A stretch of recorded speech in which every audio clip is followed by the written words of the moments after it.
actually started learning a little bit more about homeless people and learning a little bit more about crime and learning about how important it is for law enforcement or first responders.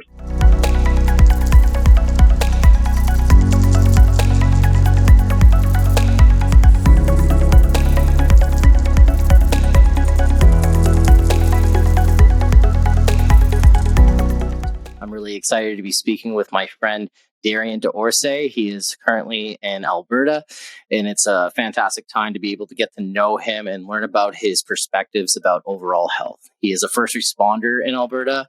He is in multiple different divisions, and we're going to be diving into ways of how to be more successful inside your career and outside your career as a first responder. It's going to be incredible to gain insight from Mr. D'Orsay, and it's going to be incredible. Welcome to my show, man. How are you doing? I'm good. How are you doing? I'm doing great. I'm excited to be able to dive into perspectives and really learn about how to be more successful within your day-to-day lifestyle as a first responder, right? There's so many issues in our society today that we think that we have to maintain this image or we have to maintain this cover and not really truly be who we are. And I feel that with your story and what you bring to the table is going to really break that stigma, right? So thank you for coming on to my show. Thanks for having me. I appreciate it. Yeah, no, it's going to be incredible, man. We're going to dive into first about your childhood and what made you want to save lives and make a difference for other people. That's the money question. Yeah, growing up, I kind of always wanted to be a first responder. I always wanted to be a police officer. That was something that I feel like I came out of the womb wanting to do. I knew as a child that my community is what was my passion, and that was something that I knew I needed to work for and make a difference that way. Actually trying to find ways to narrow down specifically what I wanted to do was a challenge. So I knew I wanted to have the law enforcement side, and I knew that, firefighting was so cool. You would see firefighters on the side of the road or at an emergency scene, and I was like, whoa, what's going on? I want to be them. I want to be right then on that scene and helping out, but trying to narrow down exactly what it was that I wanted to do. And here I am many, many years later, working pretty much every first responder job, still trying to figure it out, but that passion is still there. And you know what? I would say for people that are wondering about, what I need to do to attain that step to become a first responder or, in the policing role specifically or what have you, is just take the plunge. You know what I mean? Take that step and go for it, work for it. Shape your life around it. And that's what I did for the greater majority of my life, was shaping my life to be that person for my community. And it's been incredible. Absolutely. Yeah. And you did it at such a young age, right? And you're transitioning to over 5 careers in law enforcement. You do the Canadian ski patrolling, you joined the military, you did search and rescue. You've done a variety of different things, right? And what made you want to dive into search and rescue in particular? So search and rescue, it was such a unique industry. It was something that kind of, I didn't know too much about at the time, but I was always kind of intrigued by that element of search and rescue. And I remember when I first applied, because it is voluntary. A lot of people don't realize it is 100% voluntary. It's a volunteer position. You are dedicating time and hours, sometimes money into that position. But I remember applying to it to kind of learn a little bit more about it. The passion for me was tracking. I wanted to be like a manhunter. I wanted to find that person that was lost in the bush or find that piece of evidence for police. And I remember applying for it and showing up to their open house night and them saying, you know what, this is the commitment. This is the hours that we need, not only for training, but also to ensure that you are an effective member to help the search team.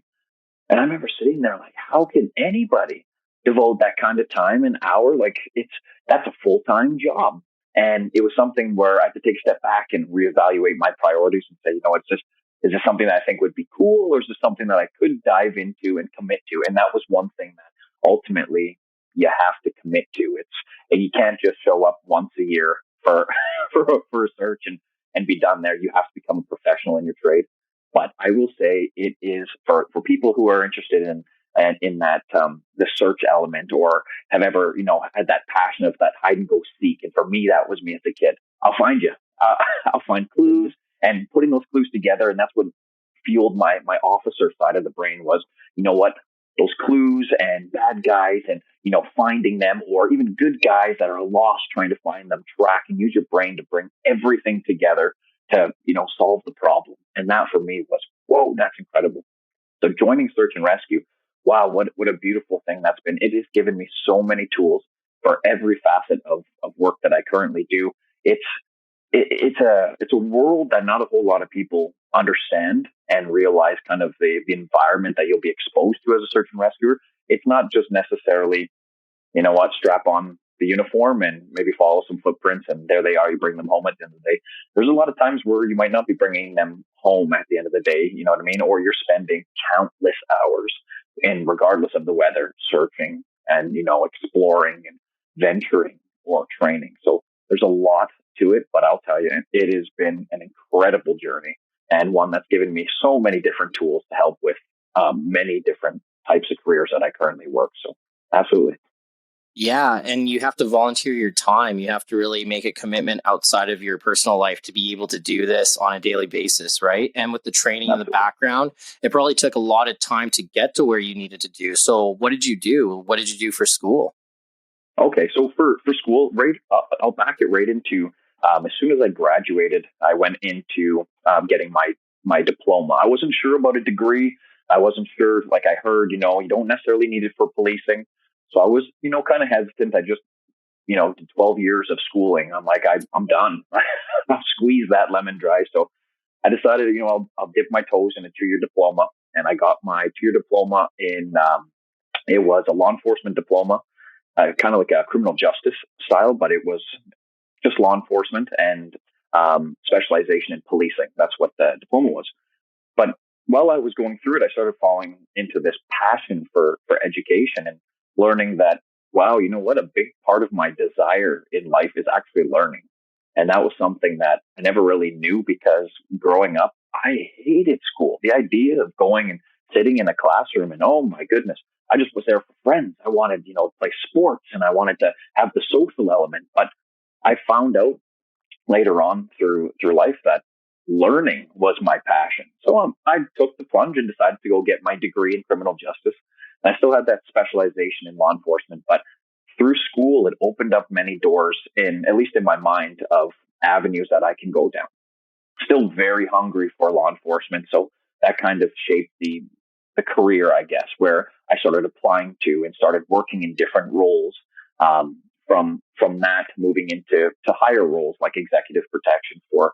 I used to work actually for the Calgary Flames and for the NHL there. And so I'd be doing anything from event security to even some executive protection work for celebrities like Selena Gomez, or Justin Bieber, or celebrities that would come to Calgary. So that was an incredible experience for me. But it was utilizing a little bit of that education piece into the practical piece of enforcement. Ultimately, yeah. So getting my diploma and degree were the education pieces that led into law enforcement. But once I attained my role right now as an Alberta Sheriff, I was able to open up more doors into education, into the fire world, into the ski patrol avenue. So everything is about learning, and everything has where I am right now is essentially from education. And I wish that I would have taken it sooner and would have went after it sooner. I probably would be maybe a little bit further than I am currently, but I take everything for as it is, and I'm blessed to be given the opportunities. But yeah. Yeah, man. It seems like all the opportunities came from learning and being engaged, and from you hating school to loving school, essentially, and moving forward to your goals and strategies. Like, what made you want to overcome that, or what made you want to change your mindset about learning? Well, in particular, actually, so as young as I can remember, I actually did very poorly in school. Coming from failing classes to not being able to be successful in a school world, because I just didn't care. It was in my mind, the real world will come at some point. Right now, I'm here to have fun. I'm here with my friends. Like math, why should I succeed in math? That's boring. Now, I actually can pinpoint the specific day I had my turnaround and my wake up call. It was actually bringing my report card home to my mom and her opening it up. And I already knew I had failed some courses in there and classes, and seeing my mom cry she looked at that, and as a single mother, just been her and I. We have a very small family, so just her and I basically my entire life. And seeing her look at my report card and just start crying, it was like, whoa, you know what I mean? The feeling for me was I just failed the one woman that's been my rock my entire life, my support system. So that really, really hit me. I remember going to my room and being like, I just failed my mom. It was that disappointment piece. And for coming from a place of I don't care for school to all of a sudden being like, whoa, you know what I mean? Like I need to change my life around. I need to change this around. And that's where my life shifted. I grew this drive for education. And I found that even in retrospect, that everything I do, obviously I do it for my community and I do it for, myself, but I also do it for her. I as much as I've grown past that, at the end of the day, there's still a little piece in there that I hope that I'm never disappointing. I'm always making her proud and always that next step. But I remember from that moment, changing from a failing student to graduating as an honor student to moving into my degree and graduating on the dean's honor roll. So it was something that it's this burning passion. And even to this day, my passion to succeed and learn and to be essentially the best I can be. But now that parent role is my community. I want to be the best I can be for my community and make them proud and make them feel comfortable and safe. And so it's interesting to see that shift and that transition, but specifically, yes, that is my turning point. Yeah. No, that's really cool, right? It's good to understand why you want to learn and how you're adapting to become a better learner and to grow within your lifestyle, right? I think that's something that a lot of people are wondering, like, how can I have this growth mindset? How can I be more successful inside and outside of my job, right? When we're working in the first responder field, right, we tend to be very comfortable in our rules and then we don't try to adapt. We don't try to change. And what's a piece of advice that you could offer me or first responders in regards to that? To change? To find that. So honestly, I think saving grace right off the top of my head is self-talk and positive self-talk. And I stress it so much, and I know it's so easy to say, and it's the hardest thing for many people. But being able to check in with yourself and separate yourself from your current situation and talk to yourself. Maybe not out loud and in public where people are wondering what's going on with this guy, but actually talking and checking in with yourself and seeing what it is. What are my priorities? What is it that I'm looking for? What are my goals? What is my 1-year plan? Am I attaining these micro goals? And all of these things, actually asking yourself. It's one thing to sit back and think, okay, you know what? I wish I was here and I should be here. And all that leads down a negative hole. I find that actually talking to yourself, setting up goals, micro goals for that 1-year plan projection or what have you, is what has saved me in many different aspects, either it be overcoming mental illness or phobias. A bunch of different things. Like I did suffer from a phobia as a child, and having to overcome that phobia to join law enforcement as a first responder was incredibly difficult. But that self-talk, being able to identify where my struggles are and my stressors and what I can do. The best thing that I can say is actually make that goal. If you want to be in law enforcement or you want to be a first responder or you know what, heck, if you want to sell real estate, make that goal, make that micro goal of, you know what, maybe I'm going to try and just get my license, or maybe it is a diploma. Dip your foot in, even a certificate. I'm just going to try and I'm just going to keep moving. I'm not going to look at the big picture. It's like they say with, how do you eat an elephant? And it's that one bite at a time. Absolutely. For myself, I suffered from procrastination my entire life. My youthful life, I suffered from that ability to focus. And for me to actually break down that focus to being able to stop procrastinating was actually handling one task, the immediate task, handle those micro goals to ultimately be successful. It's incredibly intimidating thinking about starting a process in a policing agency, law enforcement agency in general, or first responders, because typically they're about a year-long process. They require multiple documents or certificates or what have you. One thing at a time, one piece of the puzzle, and ultimately you'll be successful. If it is procrastination or school or what have you, one assignment at a time.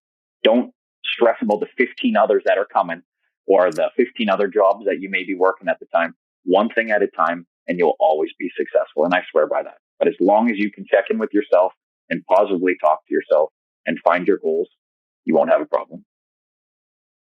Yeah, man, that self-talk is something that I even need to improve on here and there, right? We all tend to be in a position where, we always think about what can we always do better instead of what we appreciate what we can do now, right? And understanding that there's so many different skills that you can develop and so many opportunities that you can have, but it takes that time, and you need to create those small goals in order to succeed in that. And that's an incredible tip that you just gave me where, you're able to manage that particular skill, right? Which is really incredible, right? And for you to overcome that, living with a single parent and overcoming a lot of different barriers that the average child doesn't really deal with, like you were in a position where, like you were in high school, you didn't have that male role model present to really kind of help lead you in that direction, right? So let's dive into that. Like, what happened with that whole situation and what made you who you are, like to save lives for the community?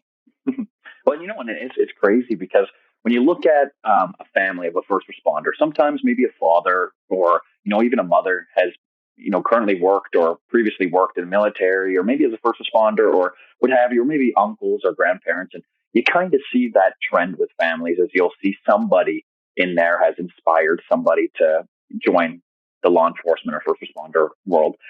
In my family, nobody.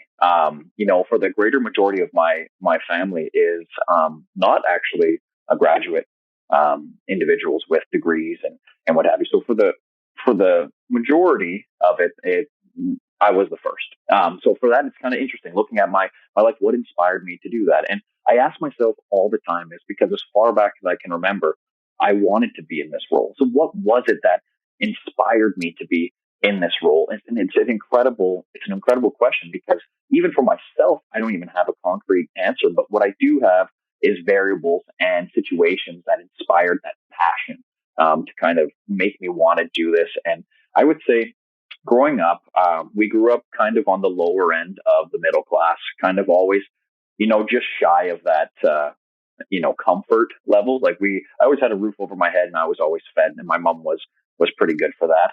But I wouldn't say anything in the lines of that we were comfortable. It was kind of, we were surviving, and we weren't also living in the best area as well. Vividly remember waking up to multiple gunshots in the middle of the night, and my neighbor's house was being shot up. There's a van outside, and they're just shooting multiple rounds into the house. And so that was just kind of the area that I lived in. So it was on the lower end of things, but just kind of being surrounded by crime, surrounded by, just not necessarily positive influences. I found that kind of helped this passion of mine where I wanted to make a difference. I did see people struggling and people overdosing, and I did see these things. Specifically, I remember being terrified of homeless people, absolutely terrified. They would ask me for change, and I'm like, oh my goodness, this is it. This is where I pass on. But that in itself, my birth father, he became homeless when I was very young. He kind of gave up the working life and lived as a homeless individual for, I want to say, about 15 to 20-ish years. So I never really saw him. For the majority of my childhood, I didn't even know if he was alive. So that in itself, but when I actually started learning a little bit more about homeless people and learning a little bit more about crime and learning about how important it is for law enforcement or first responders, it started changing those gears in my mind of why I want to do this, why that passion's there. But a specific event as to what inspired it, I don't got an answer, but I do know that everything that was around me, every element to, having family members that were locked up in jail, to having, finding out that family members from way back in the day were parts of gangs and stuff like this. You know what I mean? Like people that I have no idea, many, many generations back, I've never even heard of, but finding these things out, it's okay. You know what I mean? Maybe it is what I'm supposed to be doing. And it's incredible because if you ask law enforcement or first responders, typically there might not be that concrete answer. Some of them may have had a situation where that, there was an event and it's like, I need to change. I need to change this community. I need to help. But I feel like if it becomes who you are, and it's in your blood. I feel like if you don't know if you want to be in law enforcement, or you're kind of having that guessing game, you're meant to be in there. Like if you're questioning if you should be helping your community, you're going to be helping your community. And I feel like it's something that you don't, come out saying, I'm going to be doing this because X, Y, and Z. It's factors. There's many different factors that help influence that decision. So ultimately, for myself, it was a little of everything. Every career or job that I worked as a youth just fueled that passion. Even now, I'm there. You know what I mean? I've quote unquote I've made it, and I still am hungry for change. I'm still hungry for learning and education. So I would just say a mixture of my influences in life and the people that were around me that ultimately inspired that. Yeah, man. Thanks for being honest about your childhood and being straight up about like your father and coming out with that story. It's really cool to hear that perspective, to understand that, that anything can really happen in life, and that you have to really diversify your perspectives and your views on life, because a lot of people are like, well, my dad's this, or my mom's that, or my sister's this. And then they turn into this 180 hole where they think that they can be the same thing, and then they don't transition to what they want to become. Right. And it's cool that you're like, you know what? This was my history. This was my past. But you know what? I threw it away and I said, screw it. I'm going to go out and I'm going to take care of it. And you dealt with the business. Right. And it's incredible to see that transition where you're like in high school, you're like, man, like, fuck this. Like, I don't want to learn math. I don't want to learn this. Right. But then now you're like transitioning over to now you want to help out and save people from being shot at, or going into a burning building and pulling someone out of there. Right. This is what you do on a daily basis. You're a firefighter, you're a sheriff. You do this on a daily basis. Right. It's incredible to be able to have that change of life where you're now motivated to wake up every day to make a difference and to really be in your element, like you said. And that's really incredible to see that transition. I just really wanted to say, like, thanks for even sharing that story, because it's very motivational to hear that type of perspective, right? It's really cool. Awesome. So my biggest question right now is like, we've obviously know that you've dealt with some crazy things in your life, right? So what is a way for you to manage your overall health? Like, what's ways that you managed your overall health during this entire time? Okay, so right away, the best thing for me is finding ways to decompress. Decompression for me is everything outside of the working world. So that is setting up my life so that way I have these days for decompression.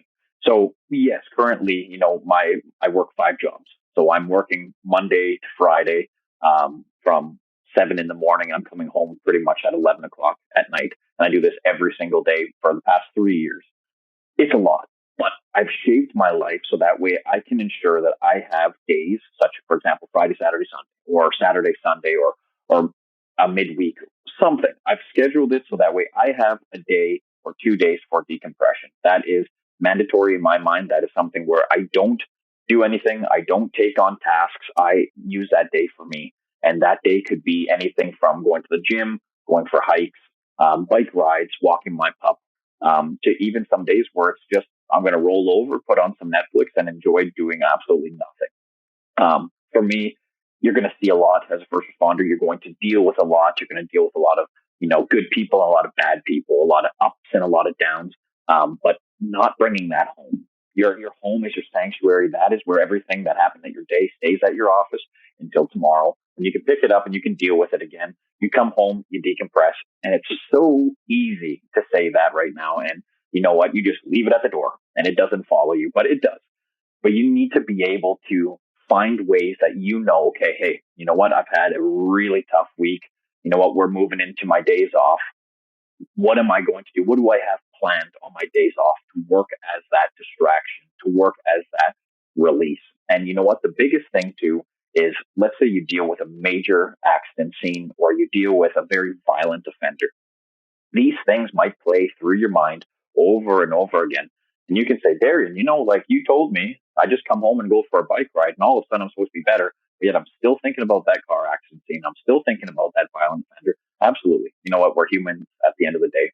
So the biggest thing, if I have something that I absolutely can't decompress on my own with the factors that I do, either be the gym or what have you, then communication. And I'm not kidding you. Like, talking about the stress in a controlled environment, you can't obviously talk to just a random stranger on the corner or at Tim Hortons, but in a capacity that you can actually speak about the events, either be a coworker or supervisor or what have you, but actually talking about how you feel and talking about what it is that's kind of sticking with you, it instantly starts lifting from you. And I wish that these are things that I would have done a lot sooner, because there are days that I recall being in my room or in my house being like, okay, I just can't stop thinking about it. You know what I mean? Well, let's put on a comedy channel. Let's watch some TV. Well, I'm still thinking about it. Okay, let's make some dinner. Let's go for a run, whatever. I'm still thinking about it. But actually talking about it and actually getting it off your chest, and the things that are sticking with you and the things that aren't necessarily disappearing, is so important for your mental health. And it's so important for you to be physically happy with your career, or physically able to handle the stresses of your job, and not allow that to manifest over a career where it comes to a boiling point, I call it. So I would say communication is very, very important. And I mean, every single first responder, law enforcement member is going to have a situation that they can recall on one hand where it was like, oh my God, or I don't even want to relive this or bring this back up again, or, I can't sleep at night, these kind of things.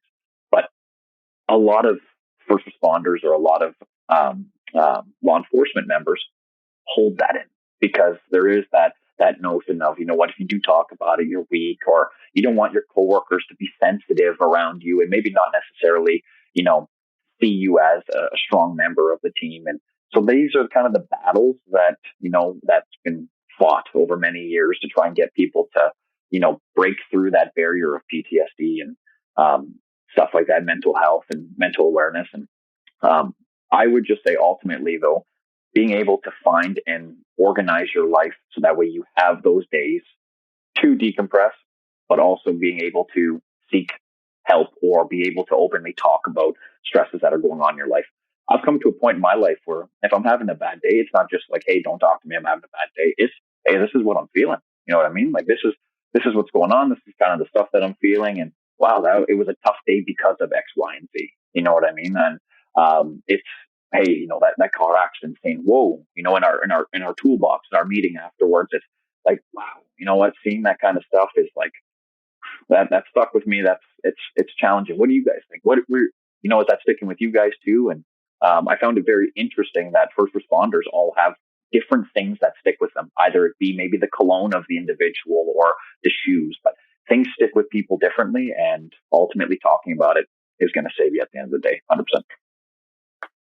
Very good advice to understand that it's a very simple technique that you can be able to use, but it's going to be your number one tool in regards to dealing with your problems inside and outside the workplace, right? It's great that you're able to say, hey, like, you can compress your own time, but while you're doing that, you can speak to people that you can trust and love and be able to connect on that level where you can feel open, where you can do that, right? So it's important for us to find avenues that we can speak to or inform people about, right? It's not going to be the end of the world if you are going through a traumatic injury, right? It's really important to speak to someone in regards to that and really break it down so that you can really have that emotional release and also be able to make yourself grow and continue on growing, right? Like you said, like, you have a phobia and you have like many different other things in regards to your mental health, right? And being able to manage that, where you said, compress and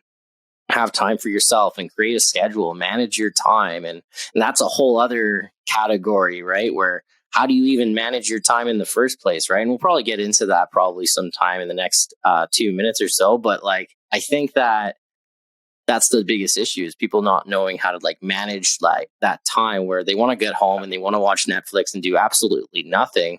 And they're just creating that brain fog, and they're not really focused on their actual like physical health or their mental health in any capacity. I remember doing this, right? Being like a corrections officer, right? Where you're working, 16 hours and you get home and you don't want to do anything at all. You just kind of want to like sit back, relax, and chill, right? But you're kind of forgetting about your own problems as you're subconsciously doing it, if that makes sense, right? Like you're in a position where you're just like, I know that I just saw something traumatic, but I'm going to put it into the back burner right now, and I'm just going to keep waiting a few more days. But then that few days could trigger it, right? It could really go sideways, right? So it's really good advice for you to explain, when you identify that you have a problem, go and communicate it immediately and don't wait upon it. Don't procrastinate behind that and go immediately towards that. And if you need to take the time off to focus on that, there's nothing wrong with that, right? And I think that's a really good point that you brought up, right? And it's awesome.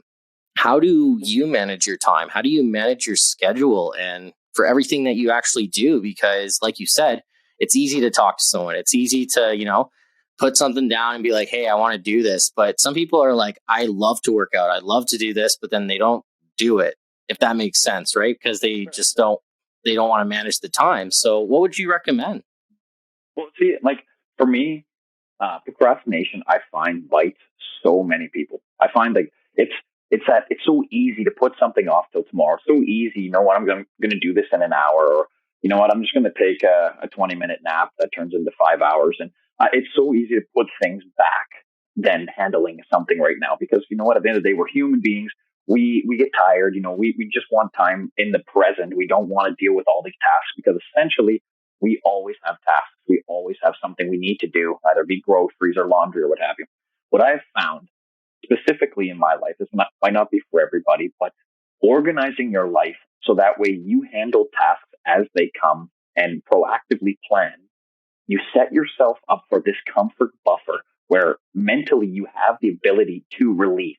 When you procrastinate, you put things back, and all of a sudden now, instead of just having laundry, you have garbage, you have groceries, you have vacuuming, you have all these chores that bubble up. You end up doing one of them, you're too exhausted, you take a nap, you'll push the rest back.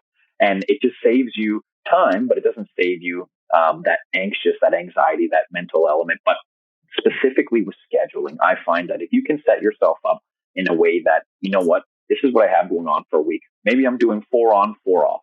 Okay. On my first day off, I'm going to utilize that to get as much as I can done chore-wise that I need to do. Even though you're going to be tired and you want that day to relax, just knock it out. Get that stuff out of the way. Boom, you just set up 3 days for whatever you need to do, for prep, for exercise, for family, for friends. Handling those tasks and knocking those tasks off early. It changes your life. 360 is a poor term because you end up going back 180 degrees. There we go. It changes your life around. I'm telling you, if you start now, wake up in the morning and make your bed. I know it's the weirdest thing, but a lot of people wake up, they get out of bed, they go to the bathroom, maybe they start getting ready for the day. But if the first thing is you wake up and you make your bed, you've already started your day on the right foot. You know what I mean? You've already handled a small task. You get ready for your day. Now you're out the door. You're already planning, okay, when I get home, I want to have X, Y, and Z done. For myself, I work until about 4:15 in the afternoon. So my entire day is with the sheriff. As soon as my day's done, I maybe have about an hour to get home to eat before I have to then go and volunteer until about 10:30 at night, sometimes 11 o'clock at night. So it's busy, but in that 1 hour to try and cram everything in there, it's just not feasible. It's just not going to happen. You know what I'm saying? So for me, I leave my weekends and I've modified it. So right now I do have a Monday to Friday schedule and I have my weekends completely off. So my volunteering, even though it's not mandatory to volunteer, I've made it mandatory to volunteer. That's how I've shaped my life. Volunteering is just as important as a full-time job. So I volunteer every single day, every single week for the past 3.5 years.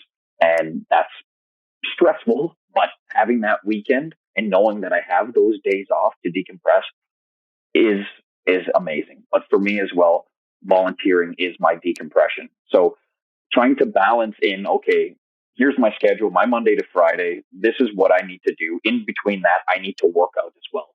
I need to find that time. How can I manage that? Okay, on Mondays, Thursdays, or Mondays, Wednesdays, and Fridays, let's say I'm going to do X, Y, and Z.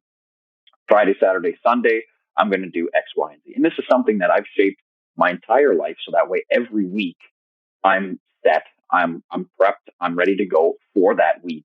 I'm ready to go for that month. I'm ready to go. So that way my life isn't organized. Is it going to be, flawless? Absolutely not. Sometimes I get called out. Sometimes, I get a fire call and that throws a wrench in things.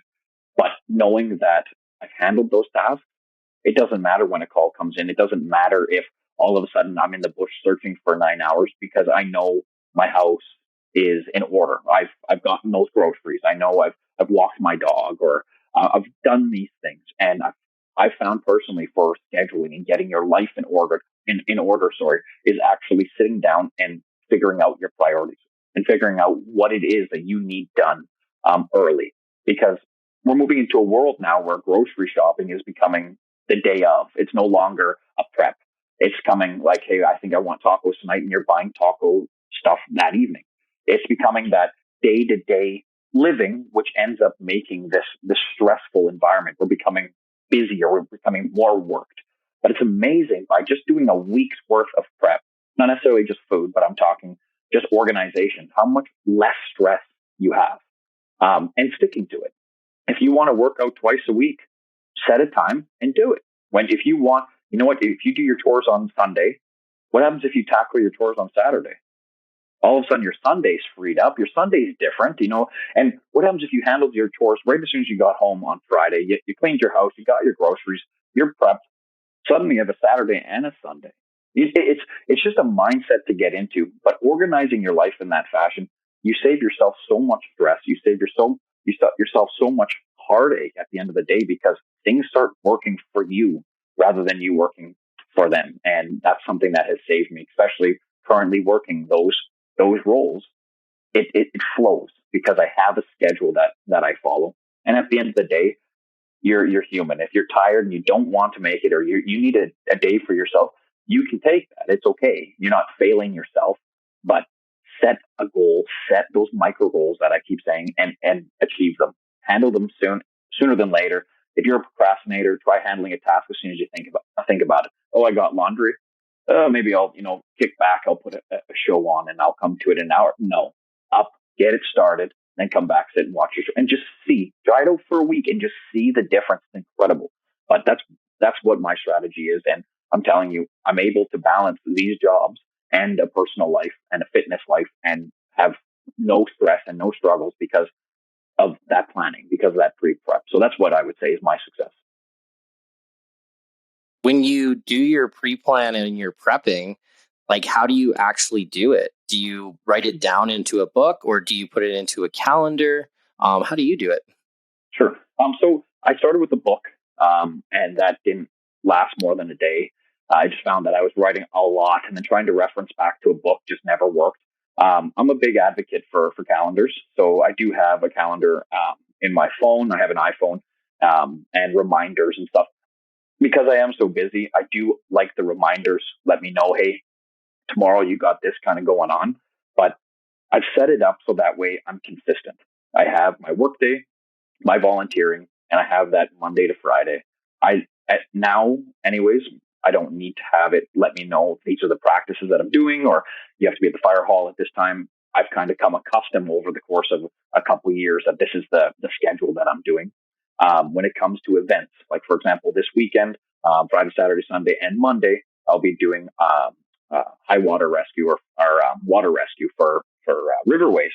So I'm going to be with the fire department all weekend. It's going to be busy, but knowing that I have all of those day slots taken, my Monday to Friday is now, that's going to be a little busier. So what I've done is in my phone, I know, okay, I can only volunteer until a certain part of the week because I have to still handle X, Y, and Z for tasks. I need to make sure that my dog is taken care of. I need to make sure that all of these factors are in play. Where will I be staying?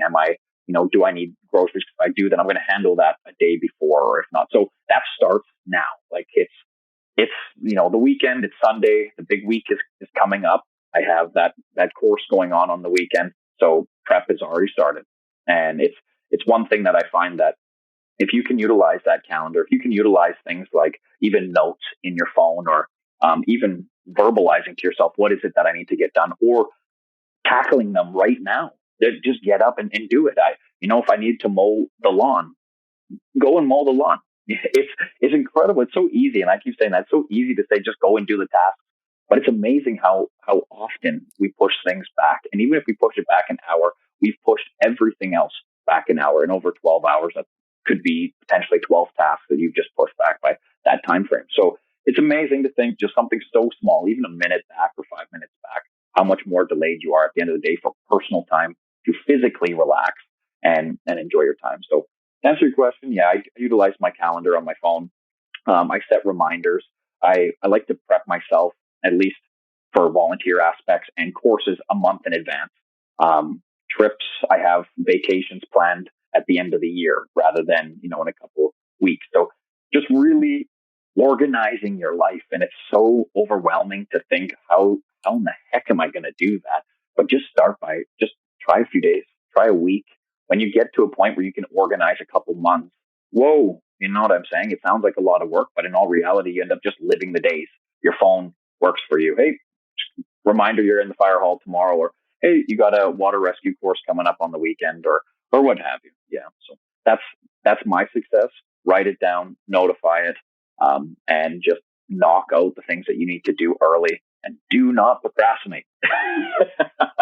It's a crutch. Absolutely. No. No, man, like this is fantastic advice. I just wanted to figure out the tools and the ways for people could actually how can I be more organized? How can I manage my time? And these are great examples as to easy strategies for yourself to be successful, right? And start off with a week and then work your way to 2 weeks. And then eventually you're going to be able to manage your time within several months if you really believe in it and you don't procrastinate upon that, right? And it's incredible that you've gained so many different skills because of what you're doing, right? You're being very proactive in the community. You're meeting so many different types of people and organizations and things like that, right? And you said volunteering is your way of kind of decompressing, kind of your way of just having that time for yourself, right? I'm assuming you've met so many great people throughout that and they've helped you grow throughout that time, right? So volunteering is something that you love doing. Why did you want to volunteer? You know what? It's funny. When I first started volunteering, the idea of volunteering was, this is taking away from me time. That was the idea. Why would I ever want to give up couch and TV or time with friends to go and volunteer? I'm not being paid for it. The mentality was so toxic. Volunteer was taking away something from me. And shifting that mindset to it's actually something giving back to the community. It's something that's giving the community something that maybe they don't even realize they need. That was the hardest thing for me. I can specifically remember getting into the law enforcement world and seeing how important it was for volunteering. It was like, you know what, if you haven't volunteered, they might not look at you. And I remember talking to friends and even recruiters and them really stressing the volunteer aspect and how important it is for you to get out there and volunteer. I remember signing up for a volunteer gig, and this would have been, I think, in 2008. And I think it was a run for leukemia or something along the lines. And just being like, oh my goodness, I just can't wait to just put this on a resume and get over with it. It was just, it wasn't for me, it wasn't a passion. But from 2008 and then 9, 10, 11, 12, every single year until current, it has been this passion. And I think I want to say when I graduated high school, that's when things changed. When it was no longer just volunteer here and there, just to, get out there and help. It became like my life. It became my second nature, that volunteering is and forever will be a part of my drive and my passion. And I would say that it shifted. It started as this, you know what, I just need to do this, to I'm going to do this because this is what I love to do. And it's crazy to see that, because I definitely do remember being like, you know what, okay, if I need it for policing and I needed to get into law enforcement, then I guess I'll find some places to volunteer at. You know what I mean? Like, I guess I'll do that, or I guess I'm having fun. But then actually getting involved in the volunteer world, it is incredible. The people that are just so selfless and just wholesome and just for the community and just all around good people. It is amazing. It's breathtaking. It's like a breath of fresh air. It really is. You meet so many incredible individuals and they have a world of experience that you can utilize. These are tools that you can use to build your own empire. These individuals within search and rescue, let's say, or fire departments or ski patrol, or even the Canadian Rangers in the military, stuff like that.